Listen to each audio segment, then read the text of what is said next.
Jadi saudara sekalian, Dr. Tifa, kita tahu bahwa mulai pekan depan sudah ada gelombang pemanggilan. Saya baru saja dapat dari Respon, ya saya bacakan saja.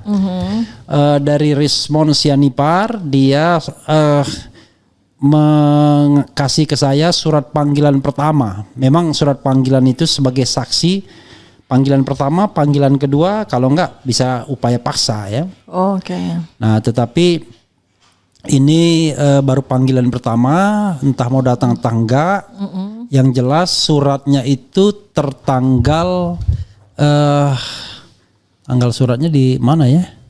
Oh ini tertanggal 7 Agustus kepada Rismon Hasiholan Sianipar, hadir menemui penyidik, ya kan, tentang informasi yang diketahui terjadi di Jakarta Pusat pada tanggal 22 Januari 2025. Jadi lokus dan tempus deliktinya yang diduga dilakukan oleh Egy Sujana, HM Rizal Fadila, Kurniatri Royani, Rustam Effendi, Damai Hari Lubis, KRMT Roy Suryo, ya.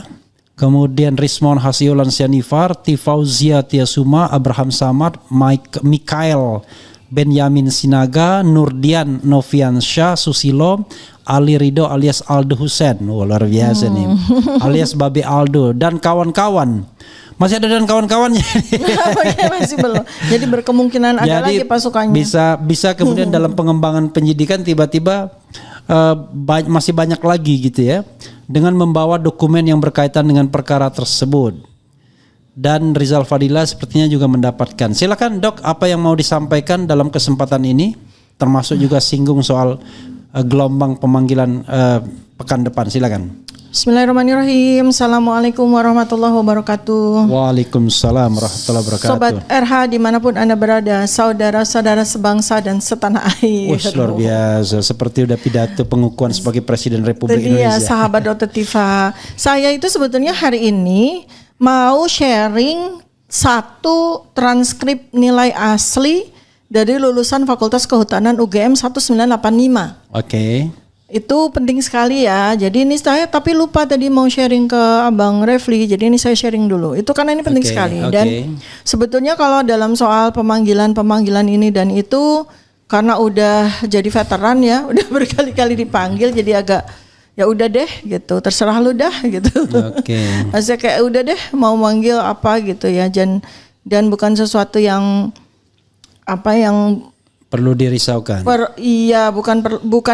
Tidak dirisaukan, diperhatikan dengan seksama dan dipersiapkan dengan baik. Karena intinya sebenarnya kita ini kan sedang melawan kebatilan. Kita sedang memperjuangkan kebenaran. Jadi salah satu kalimat yang udah saya siapkan pada pemeriksa nanti, itu saya akan siapkan bahwa Bapak pemeriksa atau Ibu, nggak ngerti Bapak atau Ibu, saya sampaikan bahwa apa yang sekarang ini sedang saya dan kawan-kawan perjuangkan, ini akan sangat bermanfaat bagi Anda, bagi anak cucu Anda di masa depan. Saya akan sampaikan seperti itu. Tolong ditulis sebagai bagian dari BAP. Oke. Itu yang akan saya sampaikan di waktu nanti, pada waktunya saya dipanggil sebagai, ini sementara ini sebagai saksi ya, sebagai saksi terlapor ya. Itu ya statusnya ya. Tadi sudah disampaikan belum? Ini udah mau saya sharing karena ini penting. Nah, buat saya yang lebih penting lagi adalah melanjutkan upaya atau ikhtiar dalam bentuk penelitian terkait dengan polemik atau terkait dengan otentitas dokumen publik ya, otentitas dokumen publik dalam bentuk ijazah. Ijazah ini ijazah publik ya, bukan ijazah privat, karena ijazah ini sudah dipakai oleh seseorang untuk meraih jabatan publik ya, mulai tahun 2005 itu, mulai dari dia jadi wali kota 2 kali, kemudian dia jadi gubernur setengah kali karena satu kalinya nggak utuh. Oh berarti jadi wali kota juga nggak 2 kali juga, satu setengah kali juga ya. Wali kota 1,5 kali, kemudian gubernur setengah kali, kemudian jadi presiden 2 kali ya gitu. Nah itu kan menggunakan dokumen yang salah satunya adalah ijazah ya kan. Nah ijazah itu yang sekarang ini kan selama 11 tahun menjadi polemik besar bagi rakyat, membuat gaduh rakyat, membuat polemik yang terus-menerus, sementara yang bersangkutan diam-diam saja malah kemudian memenjarakan orang. Dan sepertinya karena sekarang ini udah 12 mungkin tambah 3 lagi tuh kayak jadi hobi gitu loh, dia tuh memenjarakan orang tanpa dia sendiri bertanggung jawab untuk mengeluarkan apa yang disebut sebagai ijazah. Maka dalam penelitian yang sekarang ini ya, sejak tahun 2022 saya lakukan, dan ternyata kok insiden Mas Roy Suryo juga melakukan penelitian independen, Bang Rismon Sianipar juga sedang melakukan penelitian independen. Kita ketemu di tanggal 15 April 2025, jeder ketemu bertiga. Nah, kita lanjutkan bertiga ya. Dan insya Allah penelitian-penelitian kami ini akan kami publikasi dalam bentuk buku ya, white papers. Namanya Jokowi's White Paper ya. Dan itu adalah gabungan dari penelitian-penelitian kami yang secara terpisah dari 2022 sampai 15 April 2025 kami lakukan secara terpisah, secara independen. Dan sejak tanggal 15 April ketika Allah Subhanahu wa taala mempertemukan kami di alma mater kami tercinta di UGM, sejak itu kami kemudian melakukan penelitian bertiga. Insya Allah buku itu akan kita lahirkan.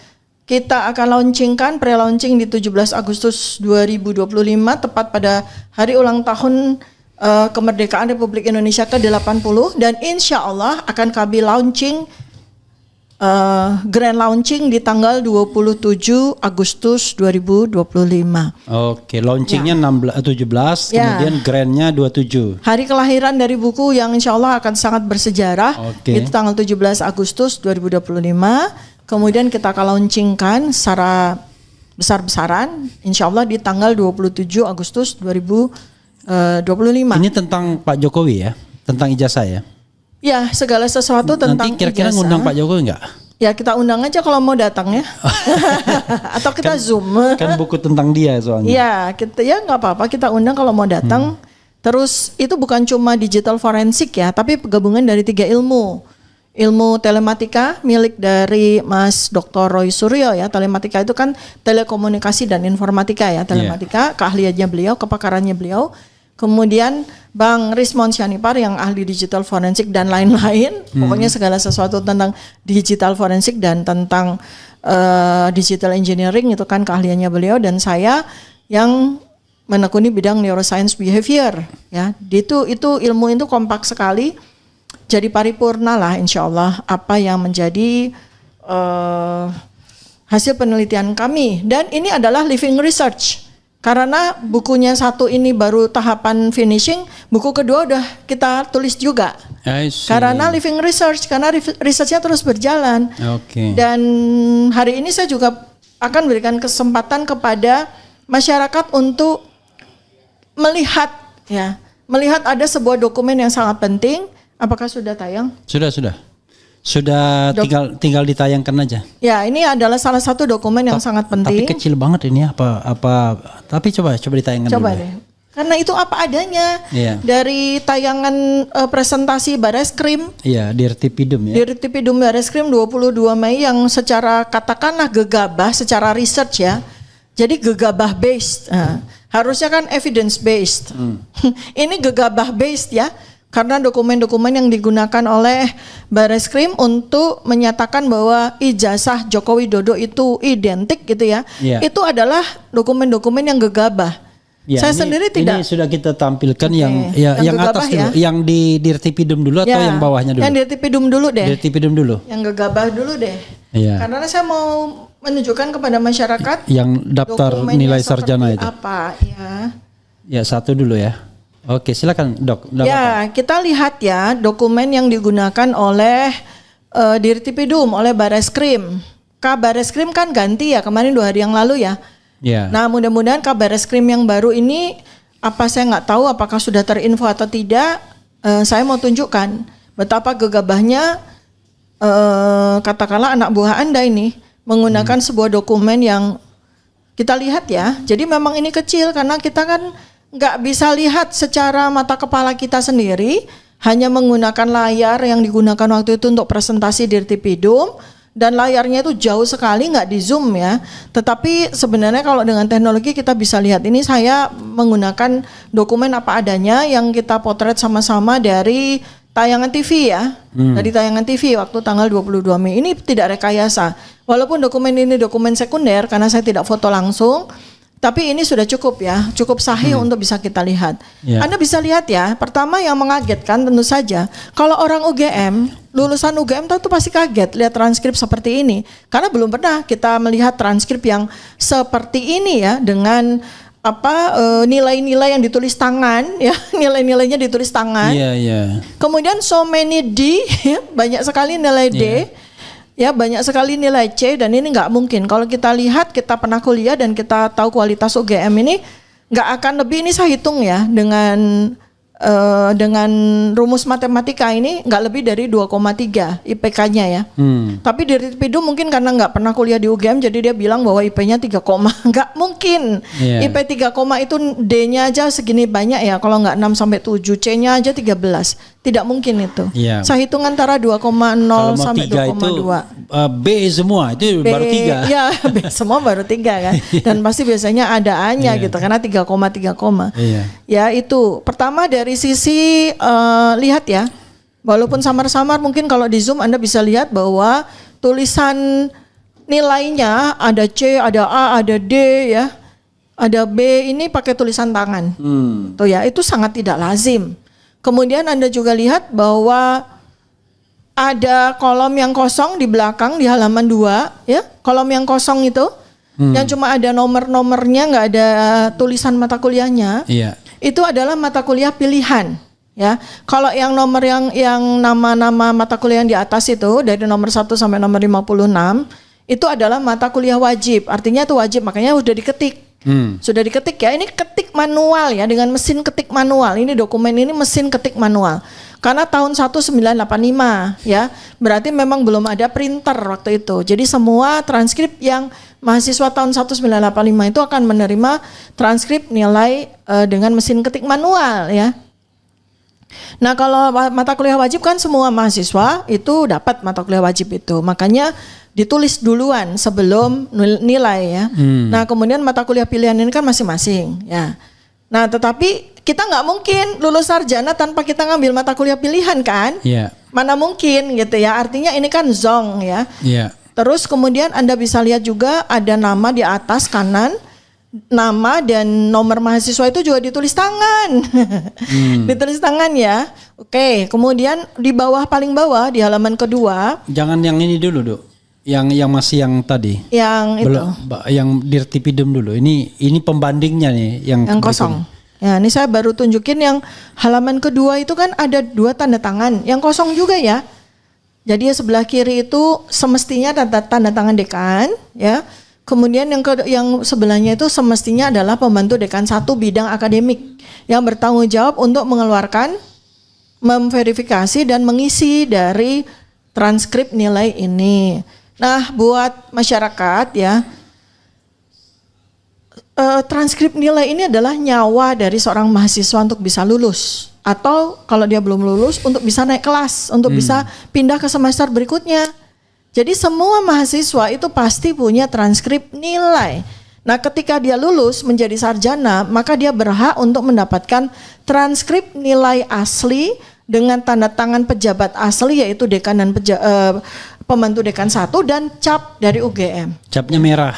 Capnya merah, sehingga itu adalah salah satu cara untuk supaya tidak dipalsukan. Oke ya, jadi ornamen-ornamen paling penting dari transkrip Anda udah dapat ya. Nah sekarang kita pindah ke transkrip nilai asli ya. Nah kita saat ini belum bisa mengatakan. Ini yang didapatkan Dokter Tifa, mereka yang kirim langsung ya? Iya, ini saya dapatkan justru bukan yang saya simpan. Oke. Ini saya dapatkan secara coincidence. Dari seseorang. Tapi ini bukan yang kemarin saya dapetin ya. Ini saya dapetin fotonya ya, tapi ini otentik sekali. Jadi kita sama-sama membandingkan sebuah dokumen yang equal ya, karena sama-sama hasil foto ya. Yang tadi yang transkrip yang penuh dengan tanda tanya tadi juga hasil foto. Kemudian transkrip yang saya berikan kepada RH kali ini adalah hasil foto juga ya. Ya. Nah, jadi ini equal kan, kita bisa membandingkan. Sekarang, mulai dari ornamen-ornamen penting ya, nama dan nomor mahasiswa terpaksa saya tulis sehingga kita tidak bisa melakukan penilaian. Karena ini kan confidential ya. Bukan tulis, dihapus. Ditutup. Ditutup Oke. ya, karena ini confidential. Nah, sekarang nomor 1 ornamen yang paling penting adalah nilai.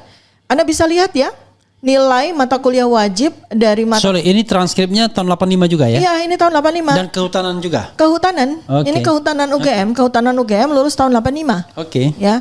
Dan yang menarik adalah dia menerima transkrip itu tanggal 12 November 1985, dia wisuda Desember 1985. Ini menarik sekali. Oh, Desember tuh ada wisuda? Desember. Jadi wisuda di UGM ya, Iya. itu 3 kali dalam 1 tahun.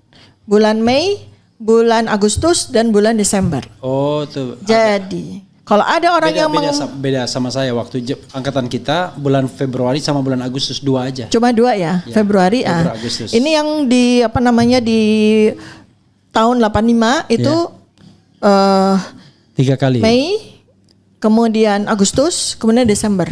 Oh, berarti dia yang Desember tuh Jokowi. Ya, ini kita sama-sama belum tahu ya, Iya, tapi ada satu orang yang pada saat ikut reuni dadakan, tahu bulat goreng dadakan. Iya. Tanggal 26 Juli 2025 yang katanya Iya. ada reuni kehutanan itu. Ada satu orang yang keceplosan bilang bahwa dia wisuda Desember. I see. Nah, ada yang bilang dia wisuda November ya. Ada yang keceplosan bilang. Nah, kita belum tahu nih, belum verifikasi ya. Oke. Tapi orang ini yang punya transkrip ini mengatakan bahwa dia wisuda Desember 1985 ya. Oke. Nah, jadi berdasarkan ini data yang tidak sahih ya, karena data berantai kan, data Iya. berantai.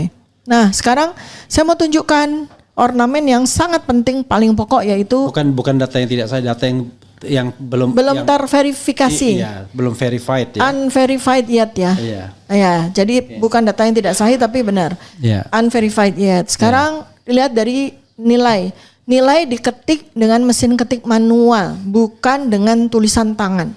Ya. Dan ini yang otentik dari sebuah transkrip nilai produksi dari UGM. Nggak ada namanya UGM itu bikin transkrip dengan tulisan tangan tuh nggak ada. Yeah. Ya, itu. Kemudian nanti kita akan lakukan penilaian terhadap keduanya ya. Yang jelas transkrip nilai asli itu pada tahun 1985 itu ditulis dengan mesin ketik manual. Bukan dengan printer, bukan dengan tulisan tangan ya. Kemudian lihat kolom yang di halaman kedua itu sudah terisi dengan mata kuliah pilihan yang diambil yang bersangkutan. Iya. Ya, mata kuliah pilihan diambil. Nah, karena itu sah dia lulus.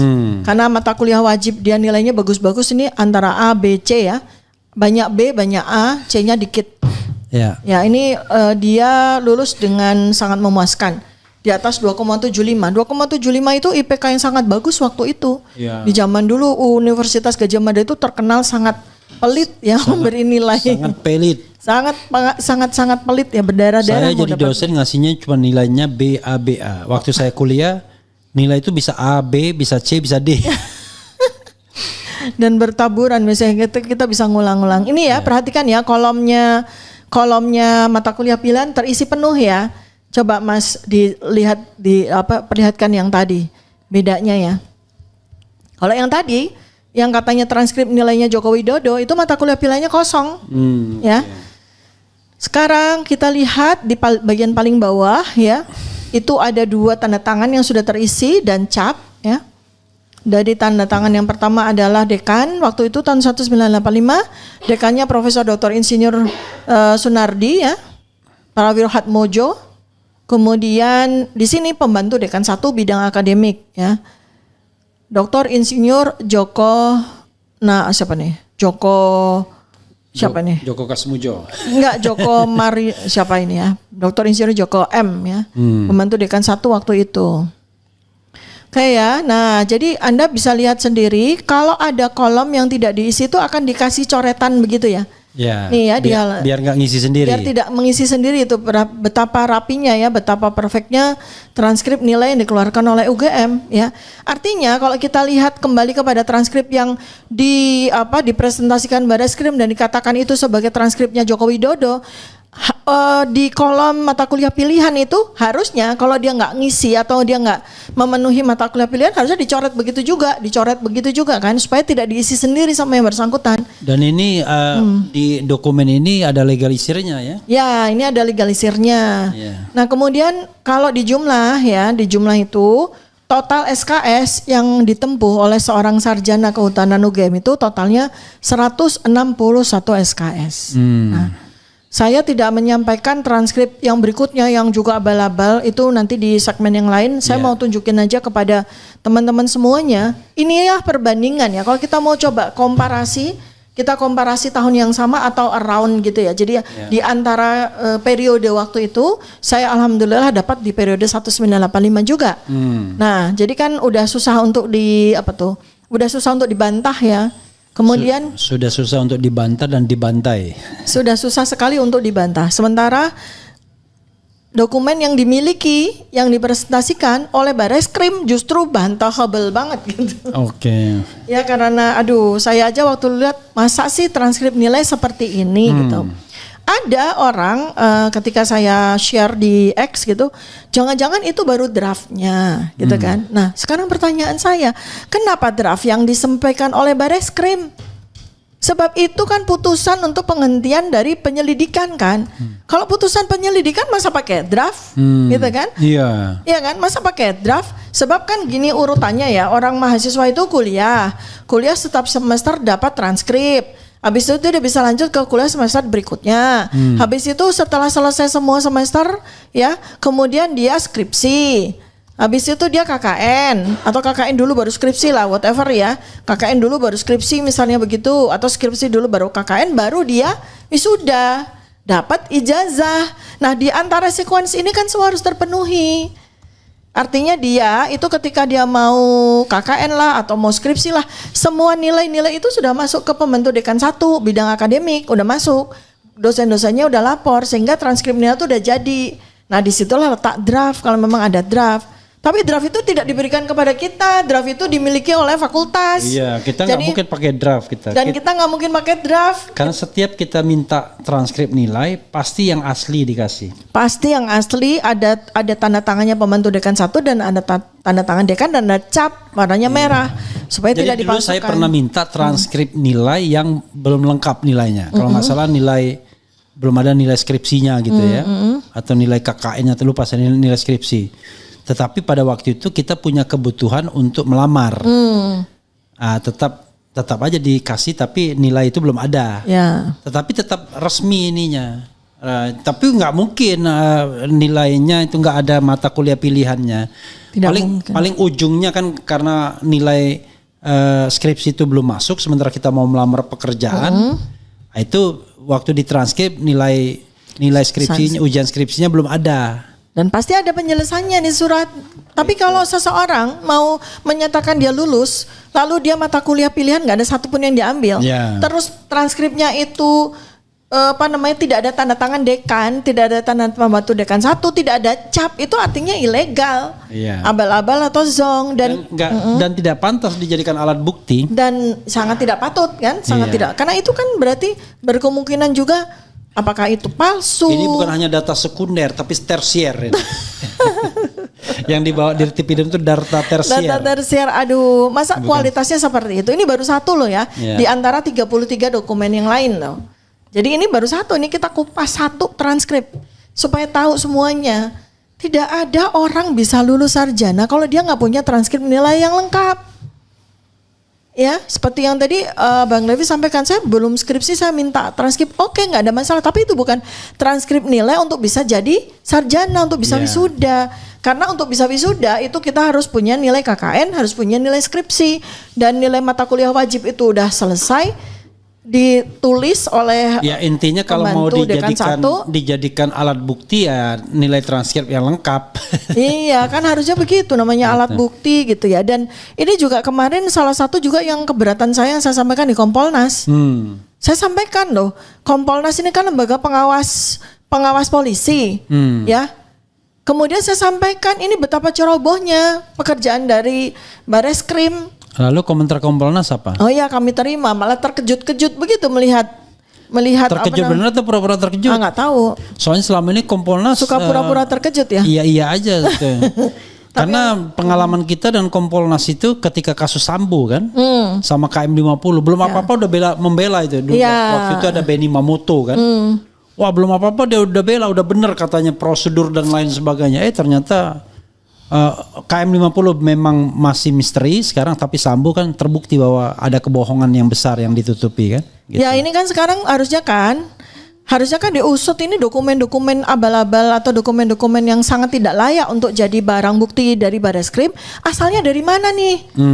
Apakah dari yang bersangkutan? Ya, berarti dia melakukan pemalsuan dan penipuan dong. Atau dia berasal dari UGM? Nah, berarti kalau memang berasal dari UGM yang patut dipertanyakan. Mengapa memberikan dokumen-dokumen sampah kepada Bareskrim untuk mempertaruhkan atau untuk memutuskan nasib orang-orang gitu ya.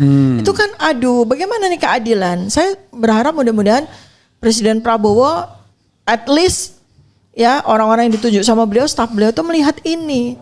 Ini baru satu loh, belum 34 dokumen yang lain. Jadi saya belajetin. Kita serahkan kepada orang yang berkeringat. Kata staf karena seorang menteri apa, wah enak aja reshuffle. Masa yang tidak berkeringat mau jadi menteri atau apa? Karena itu kita serahkan pada orang yang berkeringat. Kemarin saya sampai 2 kali ke Kompolnas itu kenapa? Supaya mereka kerja. Oke. Supaya mereka kerja gitu. Hai orang-orang berkeringat, kerjalah. Berkeringatlah. Agar Anda berkeringat lagi gitu. Paling enggak nulis surat lah, berkeringat sedikit. Kita juga bukannya tidak berharap ya, artinya gini, kita sebagai rakyat itu kan tetap menjunjung tinggi hukum, menjunjung tinggi prosedur yang ada. Ya kan, yang dibuat dengan uang pajak kita loh itu prosedur itu. Mereka kerja, mereka makan, mereka minum, mereka menyediakan kita kotak makanan itu kan semua pakai uang pajak. Jadi mereka itu kerjanya harus benar. Saya nggak mau ngejudge ya mereka kerjanya nggak benar atau tidur aja dan segala makan gaji buta, enggak. Tapi yang penting buat saya adalah kita meminta mereka untuk bekerja. Perkara pekerjaannya bagaimana terserah, ya kan? Jangan diam aja. Iya, yang penting nggak tidur, yang penting nggak gabut, yang penting mereka kerja. Ya, paling tidak pekerjaan mereka menemui kita selama berjam-jam. Saya apresiasi karena 2 kali ya.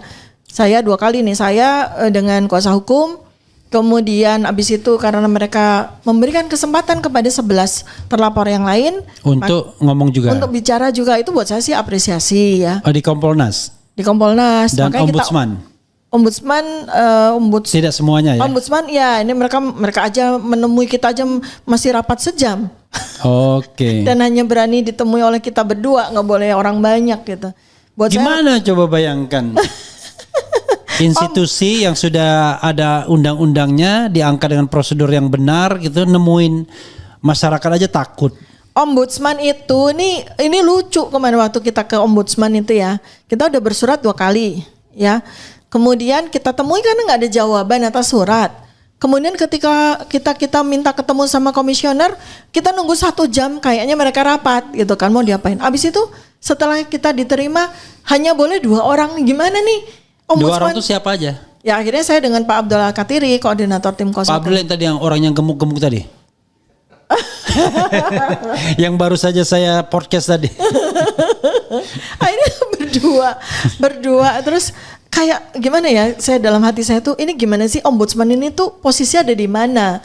Posisi tuh dia matanya mengawasi pejabat, mengawasi lembaga, tapi punggungnya bersama kita kan begitu. Ini kan enggak, malah kebalik. Iya. Ini komisi ini tuh dibayar sama uang rakyat, ya. Mata mereka itu harus memandang tajam kepada pemerintah, kepada lembaga publik, pejabat yang dibayari APBN dan APBD, ya, punggungnya bersama dengan rakyat. Ini kan kebalik-balik. Maka saya senang ketemu dengan mereka supaya mereka tahu bahwa punggung mereka itu harusnya bersama dengan kita.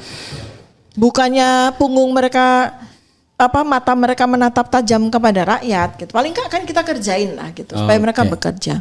Terus habis itu yang Dua udah beres ya teman-teman semuanya ya, sahabat RH sekalian dimanapun Anda berada, sahabat Dr. Tifa, channel Dr. Tifa di RTF channel sekalian ya. Boleh, Promosi, iya santai. dong. Saudara-saudara sebangsa dan setanah air. Kenapa nggak Dr. Tifa aja namanya? Di RTF ada Dr. Tifa ada sendiri yang khusus kesehatan. Oh. Yang di RTF yang khusus perjuangan. Ini kan sekarang kita lagi perang Badar. Perang Badar ya, bukan perang Uhud. Banyak berdarah itu. Perang Badar itu menang, insya Allah. Karena yang sedang kita usung adalah kebenarannya Allah. Kita ini cuma menjadi alatnya aja. Kita udah dipilih jadi alatnya, ya sudah kita bekerja. Kita berjuang. Nah, saya udah siapin tembang. Apa? Tembang perang Badar. Oke, mau dinyanyikan? Mau. Karena sebentar lagi kita harus sholat Jumat nih. Sementara kita harus ke PN Tangerang. Saudara sekalian, setelah ini kita mau PN Tangerang memberikan dukungan moral kepada Charlie Chandra yang dikriminalisasi dalam kasus yang terkait dengan perampasan tanah di PIK 2. Oke, silakan tembangnya. Tembangnya gini ya, sebelum saya sambil cari-cari tembangnya tadi di jalanan saya bikin. Karena tembang ini sebenarnya tembang favorit saya. Tapi saya ubah karena itu sebenarnya tembangnya sangat menyedihkan gitu ya. Okay. Sedikit ya saya cerita tentang tembang ini. Tembang ini tuh menceritakan tentang Kumbakarna. Kumbakarna itu adiknya Rahwana ya. Yeah. Istrinya namanya Anjasmara. Dia itu sebagai tentara prajurit terakhir yang diperintahkan Rahwana untuk menghadap Rama ya. Dia orangnya sangat mulia. Okay. Tapi sayangnya kakaknya Rahwana gitu. Yeah. Makanya dia tuh bertapa dengan makan dan tidur, makan tidur. Raksasa gede sekali. Ya, tapi itu kan hatinya sangat mulia. Maka dia kerjanya makan tidur. Itu tapanya dia kan, sama dia adalah makan dan tidur gitu. Intinya Rahwana ketika kepepet minta bantuan dia. Gitu. Terakhir minta bantuan sama Kumbakarna. Nah, Kumbakarna itu selama ini mengelak karena dia tahu Rahwana itu perang melawan kebenaran begitu kan ya. Dan sekarang kali ini dia mau maju karena yang diancam adalah tanah airnya, negaranya yang akan terancam. Dia tidak mau maju perang untuk kakaknya, ya hanya bela-belain perempuan kan gitu ya, rebutan perempuan. Dia mau maju karena Rama akan berperang untuk negaranya kan, maksudnya gitu. Jadi dia mau maju, tapi dia tahu bahwa kalau dia mau maju dia mati. Nah karena itu maka dia pamitan sama istrinya. Tapi tembang itu sangat menyedihkan gitu. Saya sejak SD itu suka sekali dengan tembang itu, nggak tahu kenapa. Dokter bukannya orang Manado, bukan ya? Manado, Makassar, Medan. Saya pikir orang Manado, Makassar, Medan. Ada tembang-tembang segala. Tapi ada ibunda saya orang Jawa, jadi tembang-tembang itu buat saya sangat menyentuh hati. Itu lagu pamit perang, tapi Kumbakarna kan tahu ya bahwa dia mati kan gitu. Terus kemudian kalau Anda teman-teman tahu epiknya Ramayana tuh di waktu Kumbakarna sedang maju perang tuh sangat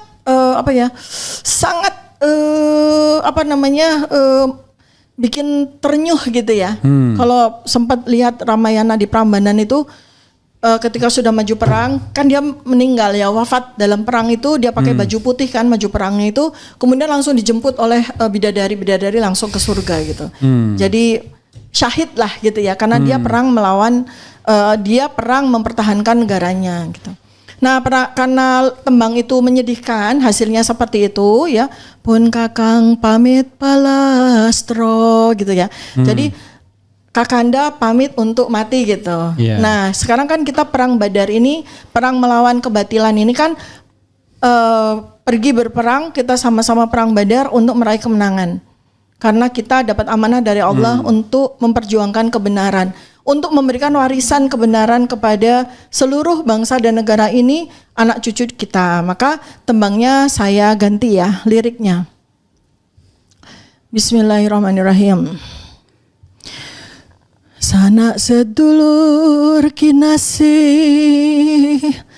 mas mirahku lakawarta, dasih mutan burung mulya, aning kutha Jayakarta, tanding bela kaluhuran. Karya mukti wong ayu ngluruk mreh kamardikan.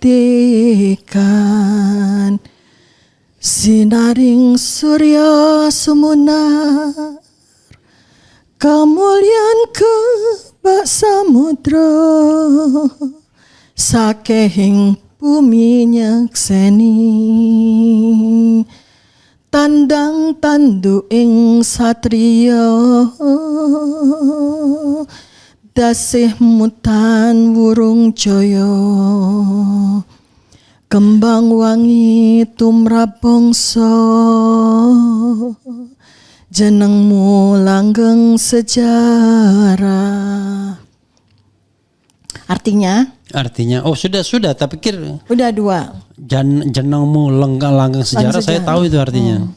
Sanak saudara terkasih, Mas Mirah mencari kabar perjuangan. Pengabdianmu pasti mulia di kota Jakarta, bertempur membela keluhuran.